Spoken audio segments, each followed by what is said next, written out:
Hey, what's up, everybody? This is Shannon here with Back to the Cardboard, and thank you for joining me.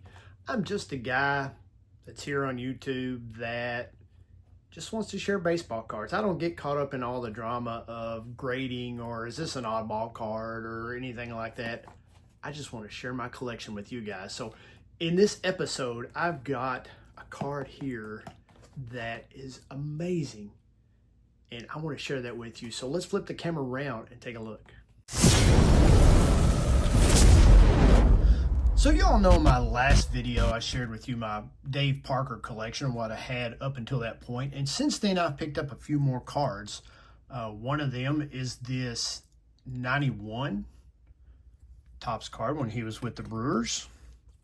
Then I've got a 87 Dave Parker when he was with the Reds. He played with the Reds from 1984 through 87.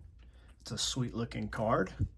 And then here's technically his last playing day card when he played with the Pirates that same year. He was traded to the A's, I believe it was. Yep, the A's.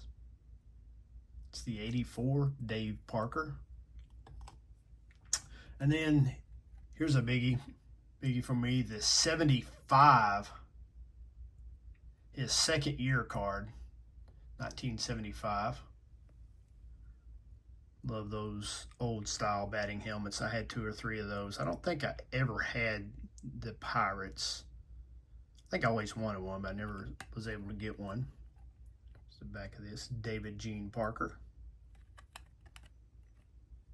Sweet looking card.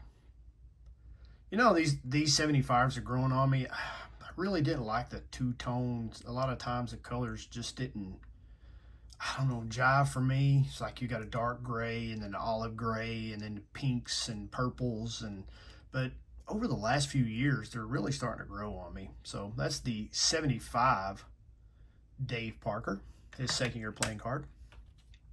Then we got a 77 Steve Garvey, 10-time All-Star. Got the last of his 4 Gold Gloves in 1977. Nice looking Garvey card. Always thought he reminded me so much. I think I've said this before. Popeye, he had those big forearms. So that's the 77 Steve Garvey. I got another 77 card here. This is of Sweet Lou Brock. What strikes me of this is those striped batting helmets. You know, in 76, you know, the Pirates had the same, and I didn't realize it, but the Cardinals did as well. Had the striped helmets and the striped beehive caps or whatever they call them. That's the 77 Dave Parker. 77 Lou Brock. And then I got another 77 card here of none other than Expo Great, the late Gary Carter. It's a sweet looking card.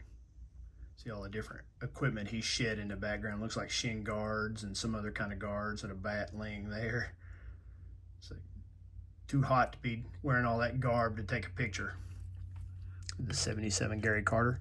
And I got this card right here. It's a 78 Lynn Randle. Of course, he's with the Mets here.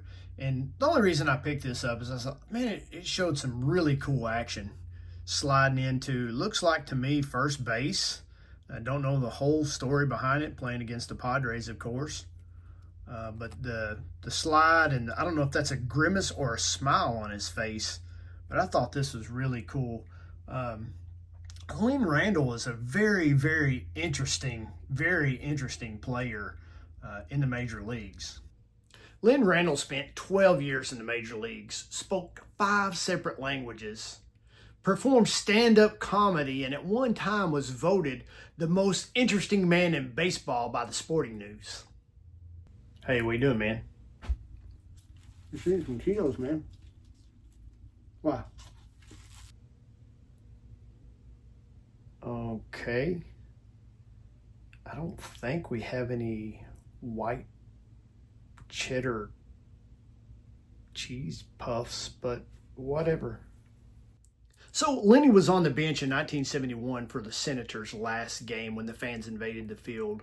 And then again in 74, he was in a big bench clearing brawl with Cleveland Indian pitcher Milt Wilcox. Then again in 77, when New York went through their big blackout, he happened to be at the plate when the lights went off in Shea Stadium. He thought, oh my God, this is it. God is calling me home. This is my last at bat when the lights went black.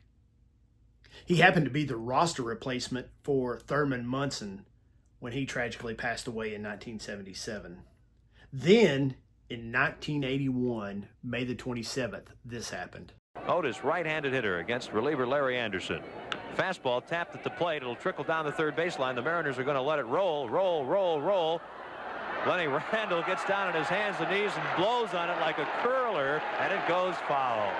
Randle puts on quite a show, and here comes Jim Fry out, and he's going to protest with home plate umpire Larry McCoy that Randle cannot get down and influence the direction of the baseball.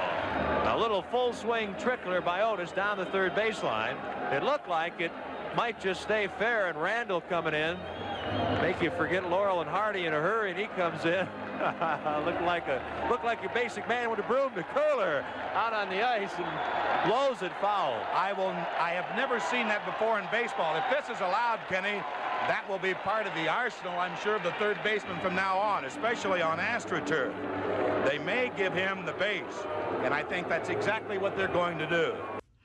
Lenny later said that I wasn't blowing the ball. He said I was just telling it to go foul, go foul, go foul. So moving on to the rest of my cards, I want to share with you the 1972 Ted Simmons. I don't know why this card reminds me so much of Squints, but it does. I don't know if he's looking into the sun or what, but once again, come on, photographers, you can do a better job than that. Then I also got another 72 here. I'm trying to pick up some more 72 cards. Looking at my collection, I'm really light on 72s. But got this really nice Harmon Killebrew in action. See the back there. Look for special cards. So, I don't know if that's a home run or a high pop-up. Pretty sweet looking card. We got a 1970 Sporting News All-Star, Carl Yastrzemski. Says he reached the 40 homer plateau for the second time in 1969. Does that mean he got 80 homers, or that was just the second time in 2 years he'd got 40? I don't know. And then next to last on my list here is this 1977 Carl Yastrzemski. Looks like he's kind of out of breath there. I don't know if he was just helping in a rundown or just been a hot day or what. There's the back of that card. But that's a really sweet looking card. 77 Carl Yastrzemski. And then I've got this right here. This box that I shared with you all from the opening. And let's see what is in this. You guys are going to be amazed.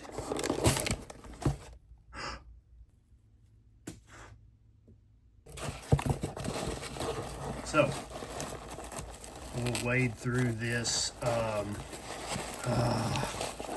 Take these Cheetos.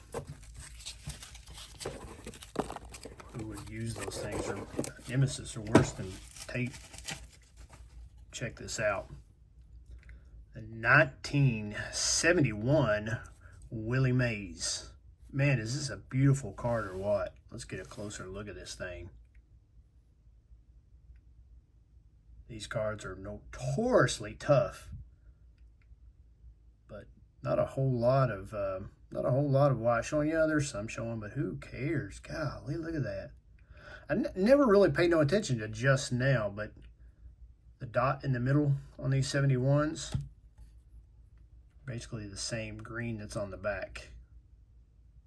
This is card number 600. Of the only player with more than 300 home runs to top 300 stolen bases. Willie holds the National League mark with 6,662 putouts in the outfield. Hit 20 or more homers 17 times to set big league record. Voted Sporting News Player of 1960s. It's none other than sweet Willie Mays. And that's a nice 71 looking card. Hey, that's all I got. Thanks for joining me. I really appreciate you tuning in. I hope you all have a great rest of your day. And remember, collect what you love and love what you collect. And don't let anyone persuade you otherwise. Until next time, guys, don't eat the Cheetos. Peace. Bye.